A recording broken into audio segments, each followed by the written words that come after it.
Pagi ini kita akan masuk di dalam perenungan firman Tuhan, memasuki Advent yang kedua, dalam minggu kedua. Mari bersama-sama kita membuka dari Kitab Maliaki pasal 4. Kita akan membaca ayat 1, lalu kita baca bersama-sama ayat 5 dan 6-nya. Maliaki pasal 4, ayat 1, lalu kita loncat di ayat 5 ke 6 bersama-sama. Jadi kalau sudah membukanya, mari kita membacanya secara bersama-sama. Maliaki pasal 4 ayat 1 lalu dilanjutkan ayat 5 dan ke-6. 2, 3. Bahwa sesungguhnya hari itu datang menyala seperti perapian, maka semua orang gegabah dan setiap orang berbuat fasik menjadi seperti jerami dan akan terbakar oleh hari yang datang itu. Firman Tuhan semesta alam, sampai tidak ditinggalkannya akar dan cabang mereka. Ayat kelima, sesungguhnya aku akan mengutus Nabi Elia kepadamu menjelang datangnya hari Tuhan yang besar dan dahsyat itu. Maka ia akan membuat hati bapa-bapa berbalik kepada anak-anaknya dan hati anak-anak kepada bapa-bapanya, supaya jangan aku datang memukul bumi sehingga musnah. Lalu kita melanjutkan dari Lukas pasal 3. Saya akan membacakan bagi kita, Bapak Ibu dapat menyimaknya, Lukas pasal 3 ayat 2 sampai 7. Saya akan membacakan Injil Lukas pasal 3 ayat 2 sampai 7. Demikian firman Tuhan. Pada waktu itu Hanas dan Kayafas menjadi imam besar. Datanglah firman Allah kepada Yohanes, anak Zakaria di padang gurun.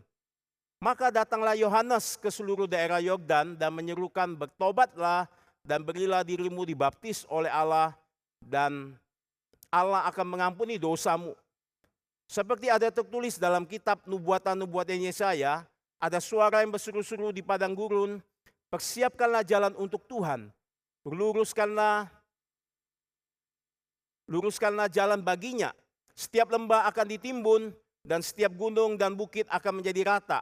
Yang berliku-liku akan diluruskan, yang berlekuk-lekuk akan diratakan, dan semua orang akan melihat keselamatan yang dari Tuhan.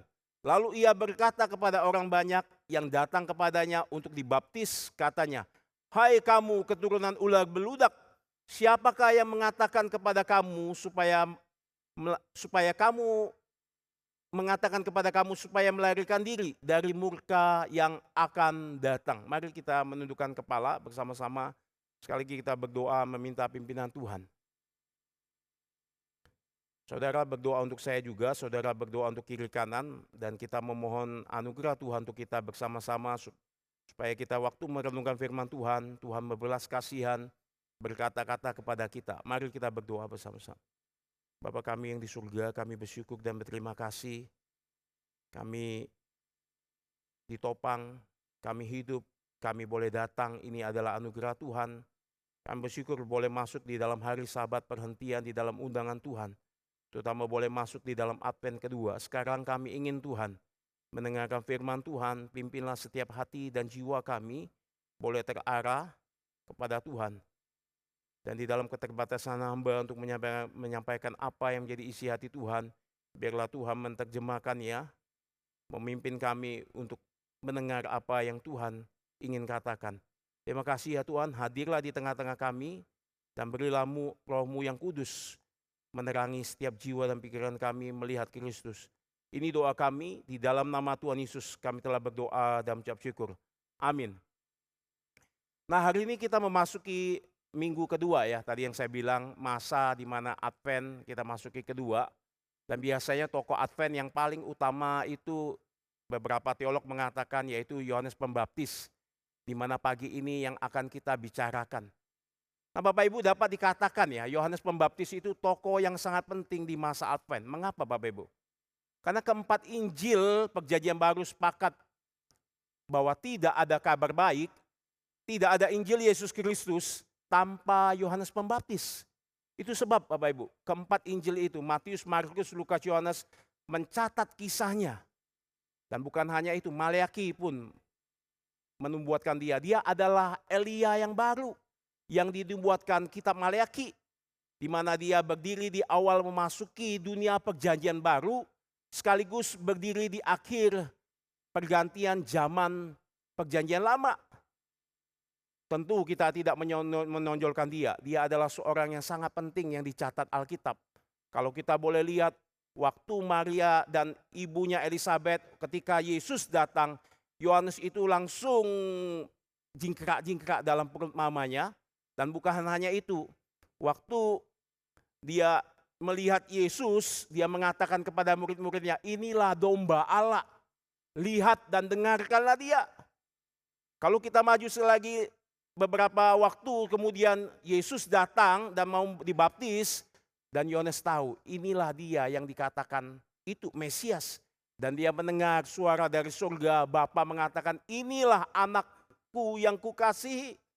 Maka Bapak Ibu dan Saudara sekalian, Yohanes tidak dapat kita lewati di dalam masa-masa Advent untuk kita mengerti apa yang dia persiapkan, apa yang dia nantikan, dan apa yang dia jalankan untuk menyiapkan masa-masa kedatangan Kristus.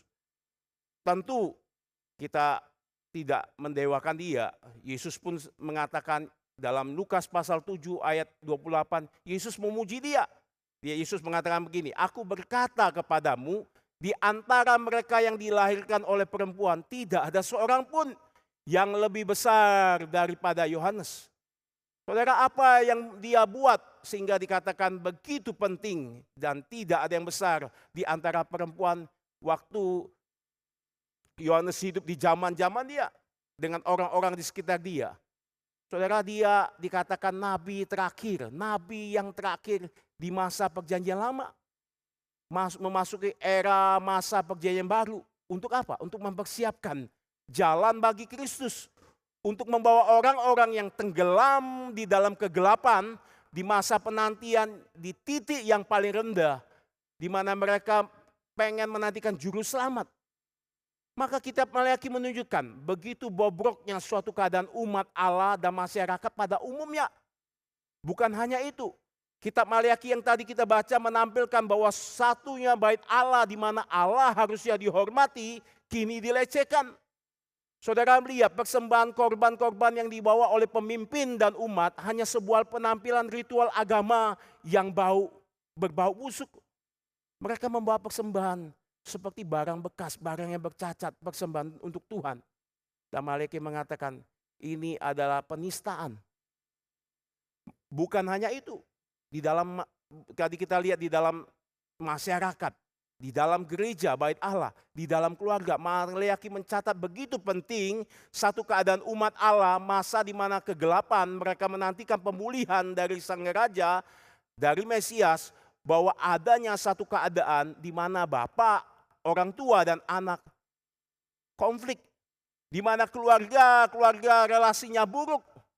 Tapi dengan mengatakan begitu, dengan penantian itu, ada Elia yang akan membawa hati bapa itu kembali kepada anaknya. Hati anak kembali kepada bapaknya. Maka kalau kita lihat Bapak Ibu, dan lebih dari itu, apa yang terjadi sehingga kita mengatakan dia adalah orang penting untuk mempersiapkan jalan bagi Kristus. Ada masa yang gelap, di mana pada waktu zaman Maleaki kitab sudah selesai dicatat dalam perjanjian lama. Ada masa kekosongan selama 400 tahun dan inilah titik yang paling rendah. Di mana situasi umat baik moralnya bobrok, spiritual kerohanian yang kering, tidak sungguh-sungguh mencari Tuhan. Dan pada waktu itu yang menjadi satu hal yang paling menakutkan, dikatakan tidak ada firman Tuhan. Mereka cari sana sini, tidak ada nabi-nabi yang menyerukan suara untuk mereka perdengarkan, mereka yang nantikan. Bapak Ibu, 400 tahun bukan waktu yang singkat. Tapi itu menjadi satu waktu mereka sungguh-sungguh bergumul panjang. Di tengah-tengah mereka dijajah oleh bangsa demi bangsa. Mereka kehilangan identitas mereka sebagai negara yang dulu adidaya. Mereka menantikan raja di dalam keturunan Daud. Maka Bapak Ibu, penantian akan pengharapan mereka kepada Allah tampaknya di tengah-tengah situasi yang gelap dan suram. Mereka tampaknya menjadi orang-orang yang pesimis. Sehingga Yesaya menggambarkan kegelapan itu sampai menutupi bumi dan kegelapan itu begitu pekat sekali menutupi bangsa-bangsa. Saudara, ini menjadi simbol bagi dunia yang ditinggalkan Tuhan dan bagi umat manusia yang terhilang. Apa artinya? Bahwa manusia secara rohani itu tidak dapat lagi melihat apa-apa yang menjadi kehendak Tuhan. Mereka bahkan tidak tahu lagi di mana posisi mereka berada. Karena kegelapan yang begitu pekat. Maka Advent membawa kita kepada titik yang paling rendah, ke ground zero. Tempat yang paling gelap dari kehidupan manusia. Dan celakanya, firman sejati yang diperdengarkan itu tidak ada. Kesadaran hati ini membawa kita untuk mencari penantian sejati. Saudara, bukankah situasi hal yang sama kita lihat mungkin terjadi pada zaman ini?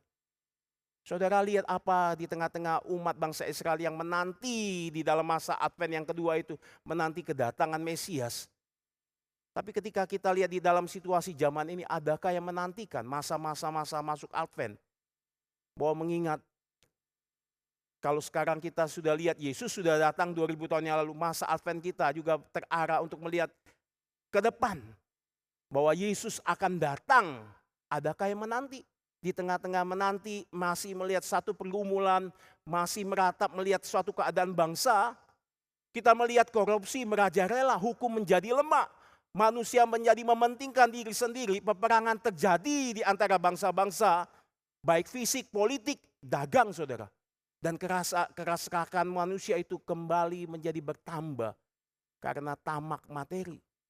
Bukan hanya itu, kita lihat bencana alam terjadi sehingga memakan korban yang begitu banyak, bukan? Saudara, berapa banyak anak-anak kehilangan mama papanya? Berapa banyak orang tua kehilangan anak? Mereka tidak lagi mempunyai tempat tinggal untuk merayakan bersama-sama malam Natal.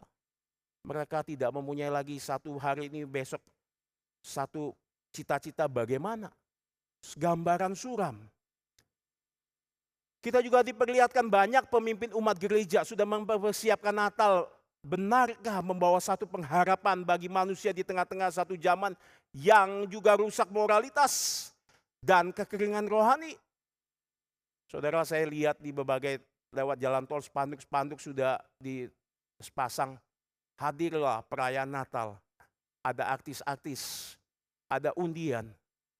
Saudara, Advent itu menjadi satu masa persiapan mereka untuk menunjang acara yang megah demi mengentertain manusia. Supaya apa? Supaya banyak yang datang. Tampak mereka beribadah. Tapi itu semua hanya mungkin kepalsuan. Karena mereka datang bukan motivasi di dalam penantian yang sejati. Karena hanya ingin mendapatkan sesuatu. Saudara, hari ini banyak gereja-gereja tenggelam. Waktu saya mulai mempelajari masa Advent, di dalam pendeta hari mulai mengarahkan, saya merenung melihat kembali di mana saya juga bertumbuh. Waktu saya SMA, waktu saya kuliah, kita sibuk sana sini mempersiapkan banyak hal. Kita mempersiapkan banyak hal, bagaimana untuk datang orang banyak. Siapkan lagu musik yang indah, siapkan suatu hiasan yang menarik, supaya orang-orang datang lega, menjadi suatu tempat yang nyaman. Saudara, untuk apa? Pertanyaannya. Tentu tidak salah kita mempersiapkan banyak hal untuk mempersiapkan yang terbaik untuk Tuhan. Tapi menjadi pertanyaan itu, apakah selaras di dalam masa penantian Advent? Saudara, ini bukan cara penantian yang diserukan oleh para nabi-nabi Tuhan. Namun apa kabar baiknya di tengah mata hati manusia yang gelap itu? Tidak melihat. Bagian Lukas yang kita baca tadi mengatakan, di mana ketika pemimpin agama meremehkan firman, yaitu imam besar Hanas dan Kayafas. Di sana tidak ada firman Tuhan. Di gereja yang meremehkan firman, di mana gereja yang penuh dengan satu motivasi kepalsuan, dikatakan tidak ada firman Tuhan. Di tengah kegelapan itu, Lukas mencatat, ada suara. Engkau tidak bisa melihat. tapi engkau bisa mendengar. Karena ada suara berseru-seru di padang gurun. Itulah Yohanes Pembaptis. Dia menyatakan firman Tuhan di tengah-tengah padang gurun untuk memberitakan Injil kepada orang-orang yang mulai datang kepada dia. Dia berteriak. Saudara, dia sungguh-sungguh mempersiapkan jalan Tuhan sehingga dia mengatakan lembah akan ditimbun. Gunung dan bukit-bukit yang menjadi penghalang untuk jalan umat Allah datang mendengarkan firman, datang bertemu Kristus, akan menjadi satu tempat yang tertimbun rata. Ini janji Tuhan yang sudah digenapi di dalam pelayanan Yohanes. Saudara, orang-orang mulai datang berbondong-bondong di tengah padang gurun yang gersang. Tempat yang paling bisa dikatakan tempat yang paling tidak layak. Tempat yang paling kosong. Tempat di sanalah umat belajar untuk mengosongkan hatinya. Untuk melihat satu hati yang tertuju dibawa kepada pertobatan. Saudara, meskipun kita lihat begitu banyak orang datang mendengar firman Tuhan. Kita lihat, diperlihatkan satu situasi di mana mereka mulai bertanya. Mereka mulai menyerahkan diri untuk dibaptis. Maka saudara, ini mengingatkan saya saudara. Saya baru mengerti waktu saya merenungkan kisah ini. Pendeta Stephen Tong pernah mengatakan, hari Natal adalah bukan hari di mana kita untuk bersenang-senang. Hari Natal bukan untuk di mana kita hidup di dalam satu pesta mewah kemewahan. Hari Natal di mana Injil Tuhan diberitakan. Saudara, tempat yang paling sulit yang dilayani dari STEMI kita tahu. Dari satu tempat ke tempat-tempat yang lain. Dari satu kota desa, dari mancanegara, semua dikelilingi oleh beliau. Saudara, kita melihat dia mempersiapkan di tengah lapangan besar itu. Urus perizinannya tidak gampang. Banyak yang menolak. Pendeta Ari mengatakan ketika kita saja waktu mempersiapkan di dalam satu KKRI Rudal, banyak orang-orang sudah memboikot. Satu tempat padang gurun yang sulit sekali. Tapi ketika ada firman kebenaran dinyatakan di sana. Ada Tuhan di sana. Maka orang-orang yang berdosa akan dinyatakan datang kembali sebagai umat Allah untuk meresponi panggilan Tuhan. Saudara, ini harga yang harus dibayar bukan? Maka apa pesan yang suara diberitakan Yohanes Pembaptis di masa penantian Kristus? Yang pertama saudara, kita melihat, dengarkanlah berita penghakiman yang membawamu ke dalam pertobatan. Saudara, berita ini seolah membawa kesan yang menakutkan, karena tadi yang bagian kita baca membawa satu makna kehancuran. Saudara, Yohanes menyuruhkan prinsip penghakiman apa yang diserukan para nabi. Dia begitu setia, tidak kompromi sehingga dia mengatakan, hai kamu keturunan ular beludak. Saudara, kata-kata ini mengidentikan orang-orang datar dengan binatang. Kata-kata ini begitu kasar. Apakah Yohanes tidak tahu diri? Bukan saudara. Khotbah ini ada maksud yang begitu dalam. Dan bahkan Yesus pun pernah mengatakan hal ini kepada pemimpin-pemimpin agama orang Farisi. Dalam Matius pasal 23 ayat 33. Kamu keturunan ular beludak. Saudara, ular beludak itu apa? Saudara, ini adalah binatang berbisa. Artinya saudara, Yohanes ingin menyampaikan bahwa kehidupan mereka telah menghasilkan racun yang begitu jahat di dalam diri mereka. Sehingga mereka sendiri penuh ditimbun di dalam dirinya, penuh kejahatan. Ini mengingatkan kita. Di dalam satu peristiwa di Taman Eden, ular yang menggoda manusia membawa kejatuhan yang sangat menakutkan. Sehingga Yohanes berseru dengan sungguh-sungguh mengingatkan mereka bahwa natur kalian, natur umat Allah ketika kamu mendengar untuk melihat Juru Selamat, lihatlah dulu. Kamu natur memiliki natur seperti ular. Natur yang selalu keengganan untuk pengen berbuat jahat. Tidak lagi takut akan penghakiman Allah. Mirip dengan setan.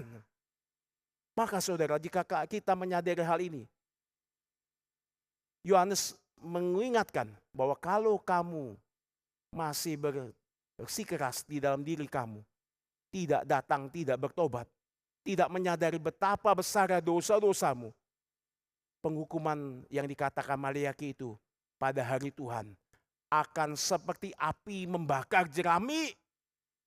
Dan itulah saatnya tidak ada yang ditolong kalau kamu tidak bertobat.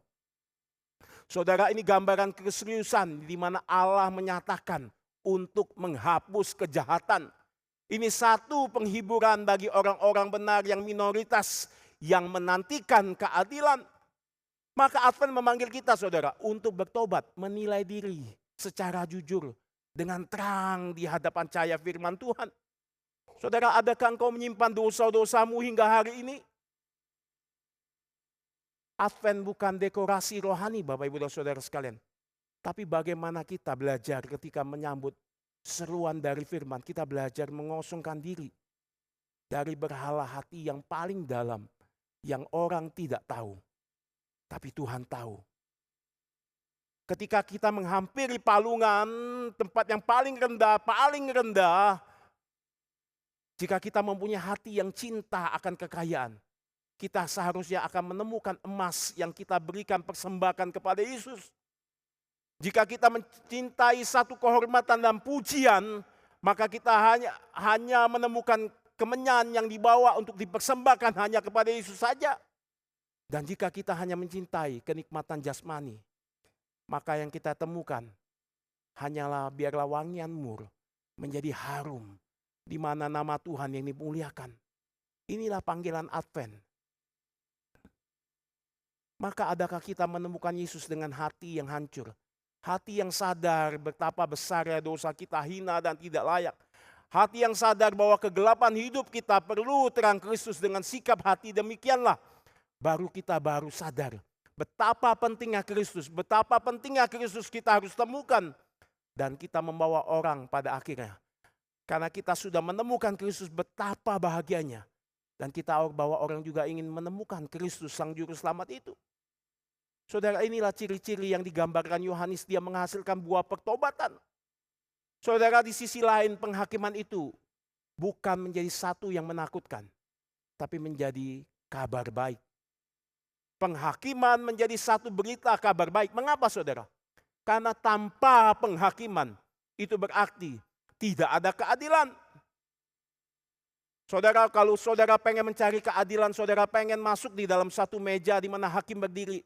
Saudara berarti mencari satu penghakiman yang menetapkan keadilan. Dan di sanalah saudara menemukan.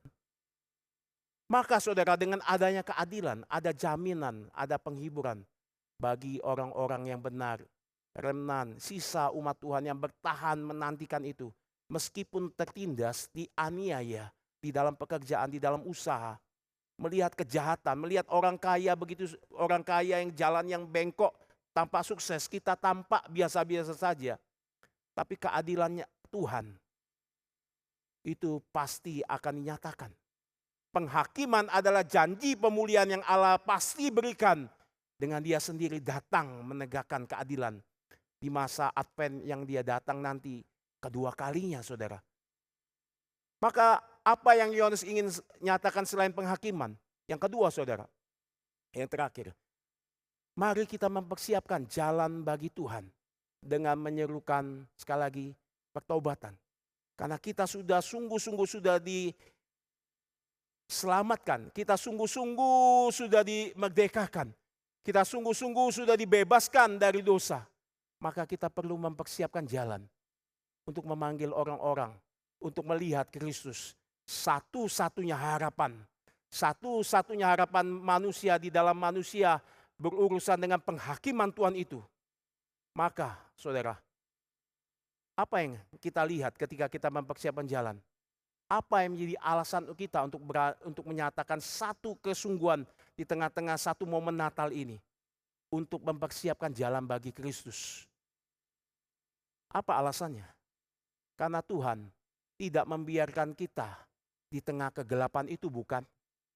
Tuhan tidak memberikan kita di titik yang paling rendah, yang begitu penuh dengan dosa, yang begitu bobrok. Maka sudahkah kita mendengar suara panggilan firman ini? Bagi kita yang sudah mendengar seruan-seruan pertobatan itu, bagi kita yang sudah menerima firman di masa Advent ini, apa yang sedang kita lakukan? Saudara mungkin sibuk dengan kehidupan saudara. Saudara mungkin sibuk dengan satu kegiatan di dalam keluarga.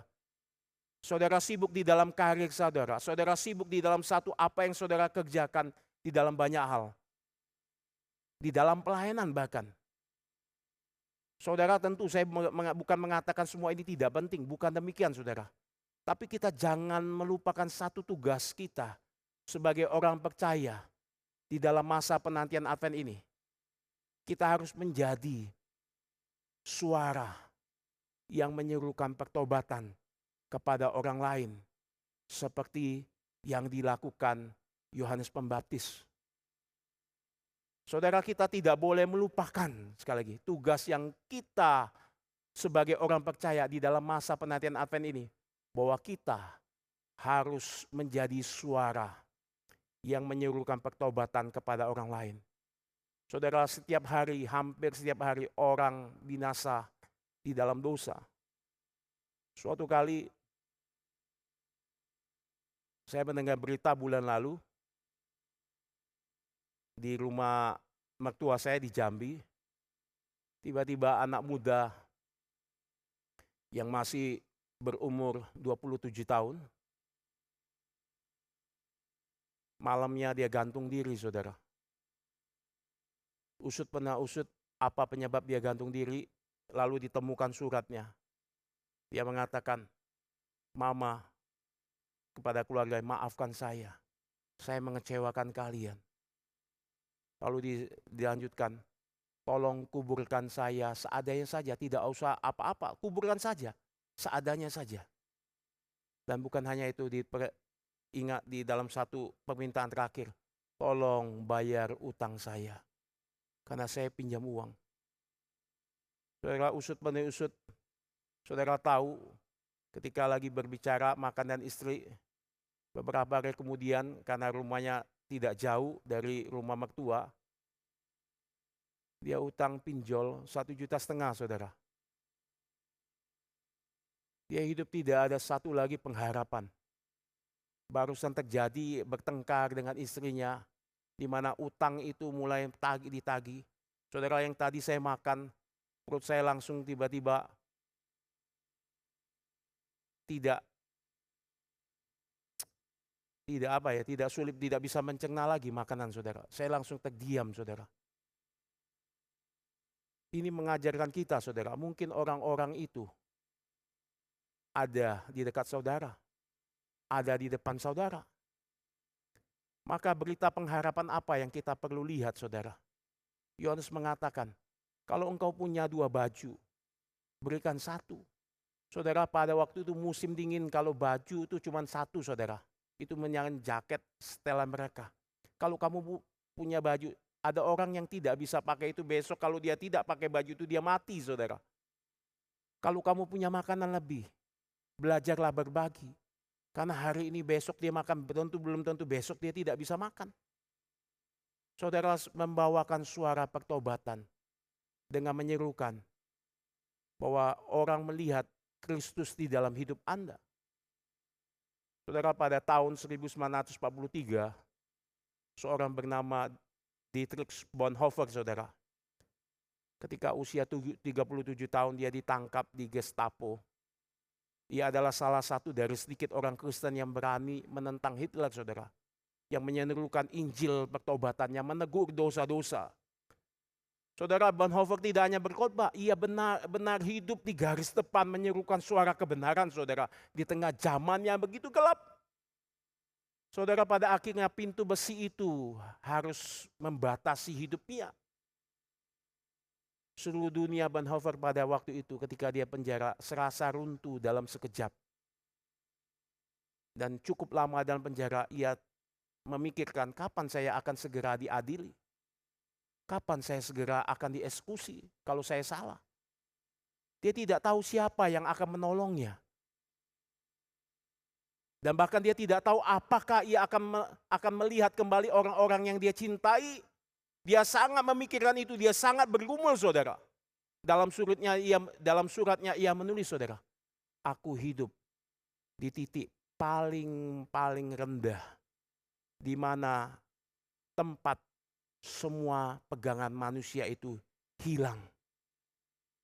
Saudara, di tempat di mana dia berada di dalam penjara itu, semua pegangan yang dia dapat pegangan untuk membuat satu penghiburan bagi dia, untuk membuat satu bagaimana jalan keluar, itu hilang.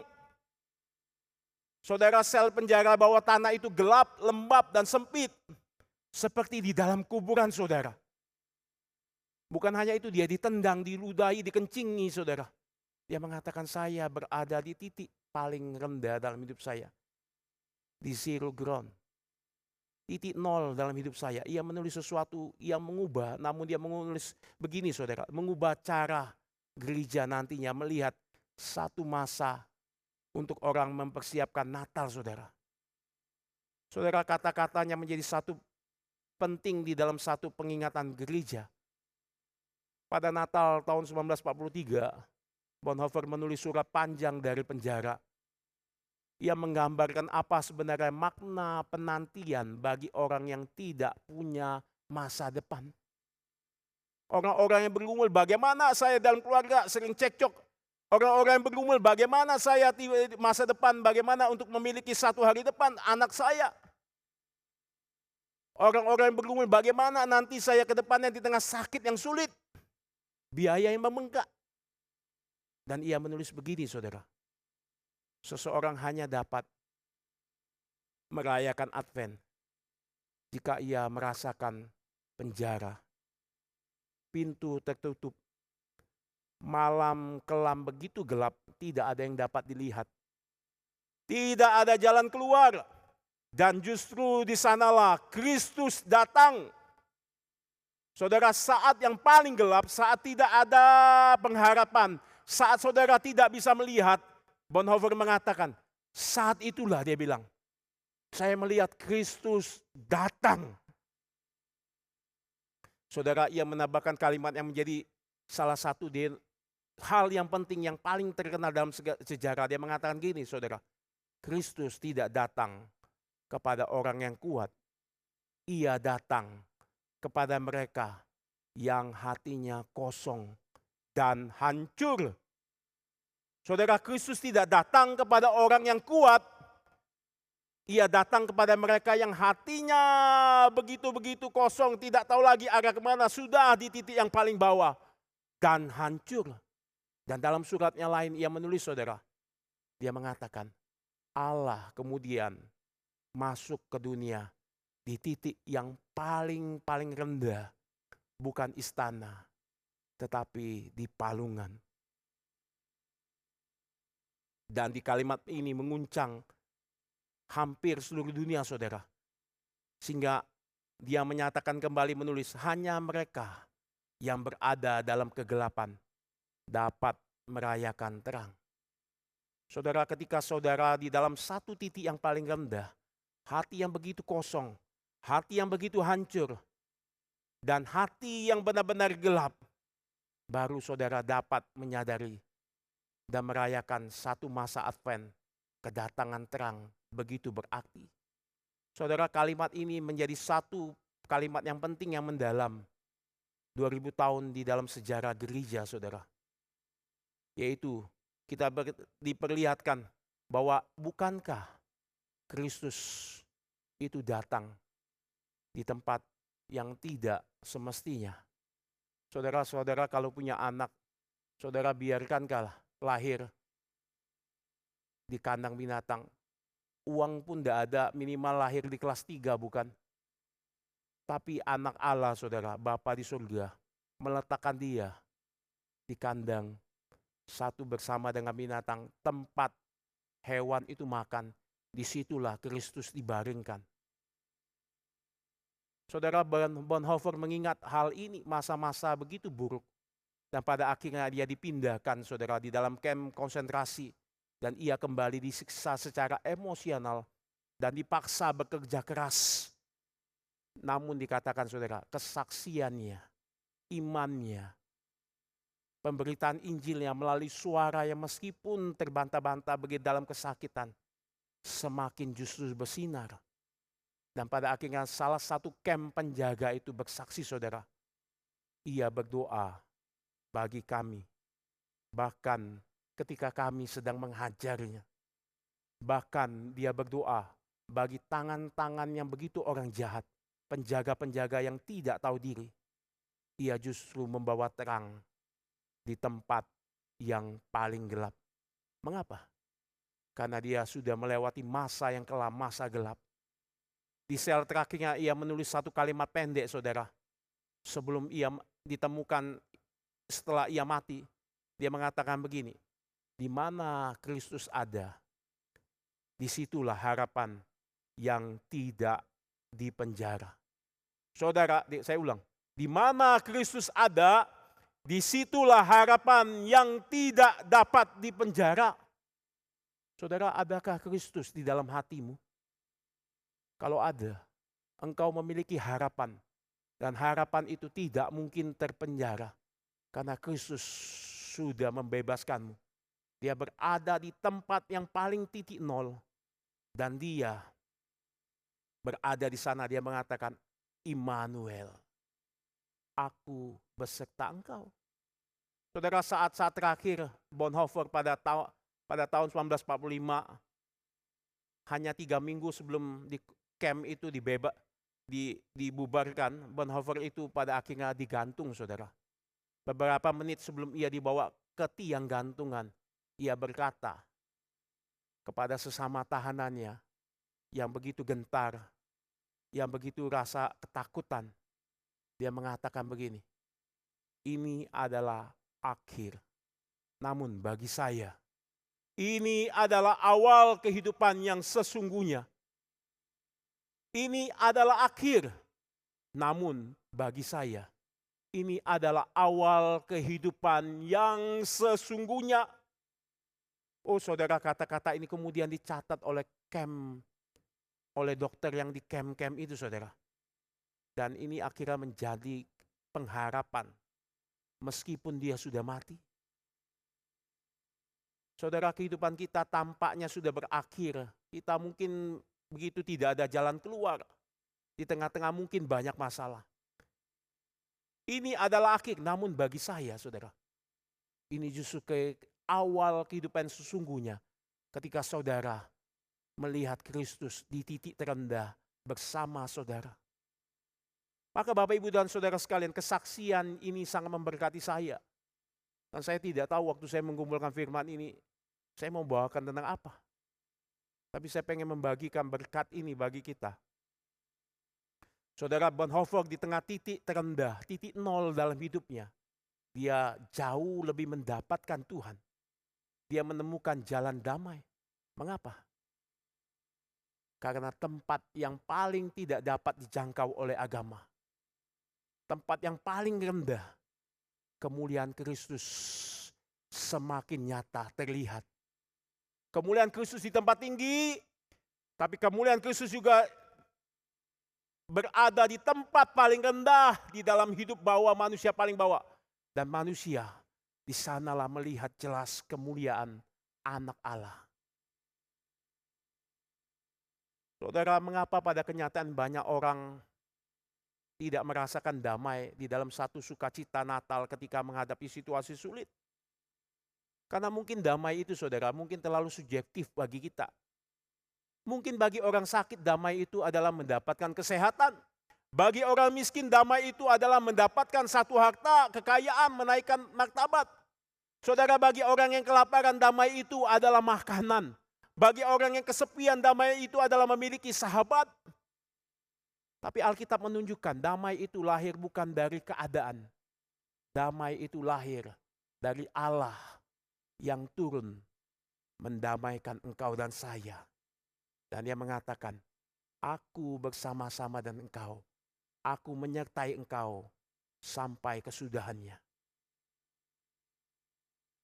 Saudara, seseorang yang percaya pada Tuhan bernama Alice, saudara. Awalnya dia percaya pada Tuhan karena dia takut neraka. Tapi ketika dia merayakan Natal, dia mendengar cerita Natal, suatu kali dia mengatakan begini, saudara. Apa yang paling saya nakutkan? Bukan neraka. Yang paling saya takutkan, yang paling mengerikan adalah kasih Tuhan yang besar. Itu yang mengerikan, menakutkan saya. Sehingga menghancurkan kegelapan dalam hidup saya. Karena begitu besar kasih Allah akan dunia ini, sehingga dia mengaruniakan anaknya yang tunggal. Sehingga kita beroleh pengharapan. Sehingga kita boleh membuat satu hal jalan bersama-sama di dalam terang. Meskipun di dalam dunia kita lihat tidak ada pengharapan. Saudara, saya memikirkan, siapa mau kasih anak menggantikan engkau dan saya? Saya punya anak bayi, saudara. Saya pikir waktu saya melihat ini, kasih orang saja saya tidak rela, saudara. Tapi Bapa di surga mengatakan di dalam kitab Ibrani, aku menyiapkan suatu tubuh bagi anakku di dalam dunia. Dan Kristus mengatakan, aku datang untuk menjalankan kehendak-Mu. Saudara, inilah yang diberitakan Elia, di mana hati Bapa akan berbalik kepada anaknya. Hati anak akan berbalik kepada bapaknya. Ketika apa? Ketika melihat satu berita Natal, di mana hadirnya Bapa, di mana ketaatnya Kristus, di mana Roh Kudus yang menaungi, memberikan terang dalam hati manusia. Dan kita melihat satu kedamaian bersama-sama dengan Allah. Saudara, inilah kabar baiknya, bukan? Allah bukan hanya turun lahir menjadi manusia. Dia juga mati, saudara, bagi kita menggantikan dosa-dosa kita. Bagi kita yang percaya kepadanya.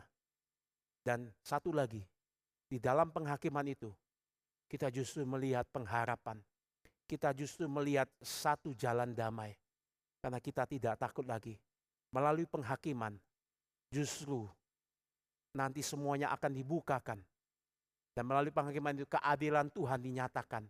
Waktu keadilan dinyatakan, maka pertobatan diserukan.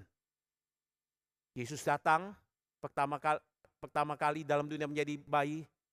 Dia bukan hanya menyatakan penghakiman, tapi dia menanti dengan sabar memberikan pengharapan untuk engkau dan saya kembali. Tapi pada satu saat ketika kita tidak bertobat, jalan damai itu mungkin sudah tertutup. Maka selagi ada waktu, bertobat. Dan lihatlah penghakiman Tuhan di dalam masa Advent kedua yang menyatakan keadilannya karena dosa-dosa umat manusia. Saudara, seorang anak muda ketika dia begitu sukses di dalam usahanya, lalu dia mulai menikah.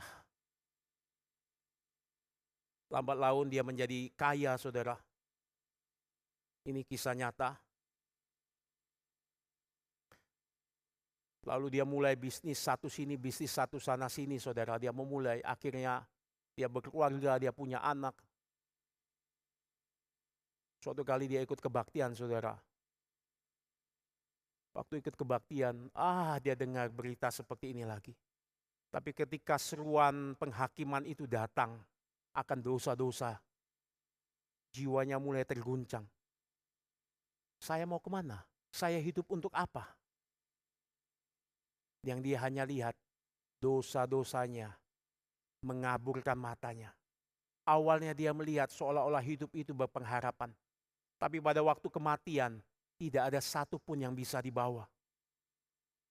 Lalu di tengah itu dia selesai ibadah. Dia lalu datang diam-diam kepada hamba Tuhan. Bolehkah saya minta bicara 4 mata? Lalu hamba Tuhan itu duduk sama-sama dengan dia. Lalu dia mengisahkan begini, Bapak, saya ingin mengaku dosa.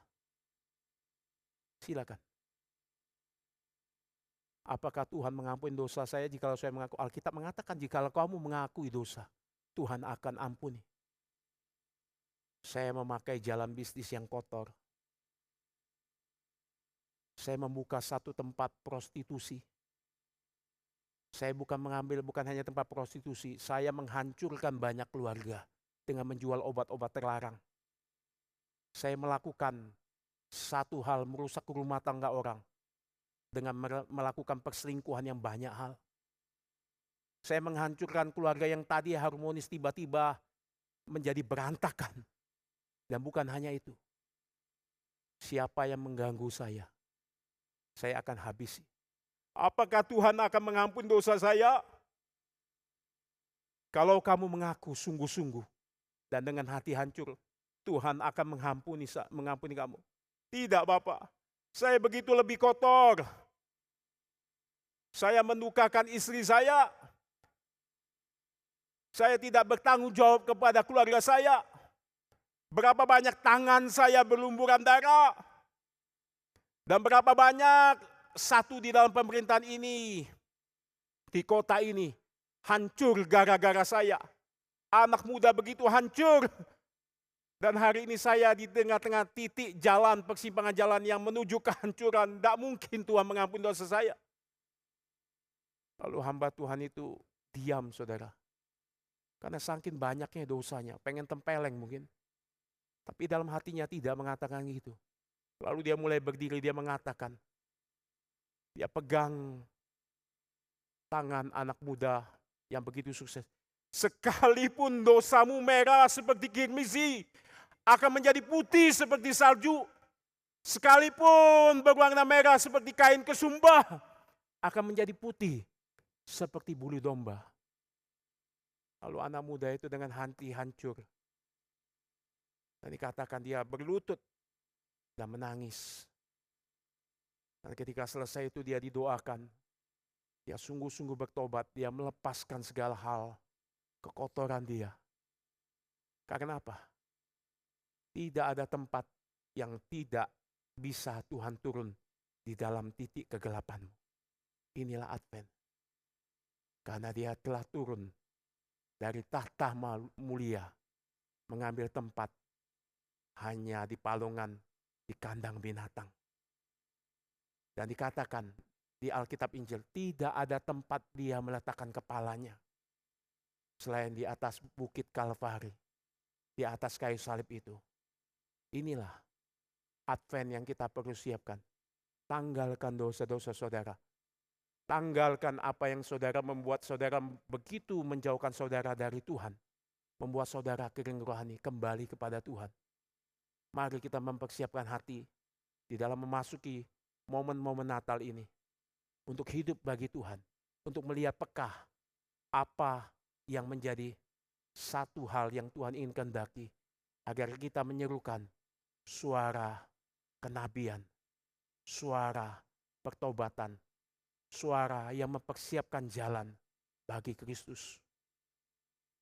Suara itulah yang memanggil kita untuk kita juga persiapkan nanti tanggal 21. Kita akan mengadakan Natal di tempat ini. Bukan hanya untuk mengadakan Natal tanggal 24, kita akan mengadakan di arena.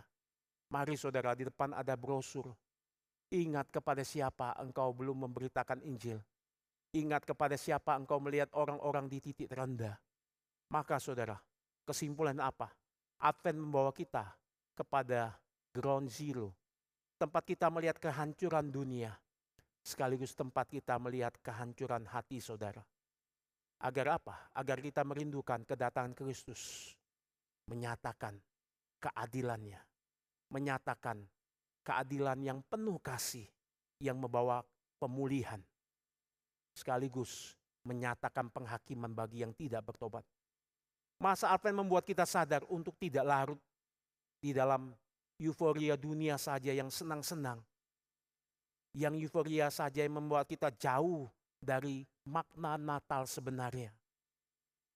Natal adalah di mana kesempatan orang melihat Kristus di tengah-tengah kisah nyata, kemuliaannya hadir di tengah dunia. Itulah Immanuel. Yang kedua saudara, Advent membawa kita untuk hidup di dalam pertobatan yang sejati. Bukan sekedar suasana religius hadir di dalam ibadah semata.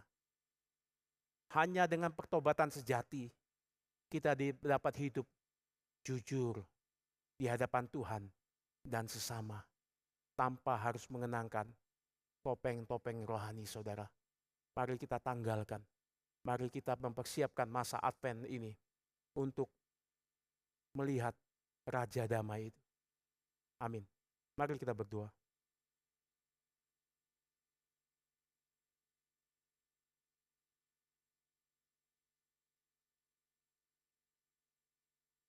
Bapa di surga, Engkau yang melihat setiap hati dan kedalaman jiwa kami.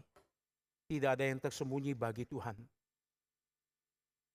Biarlah melalui Advent ini Tuhan, kami melihat satu kesempatan yang berharga Tuhan berikan bagi kami.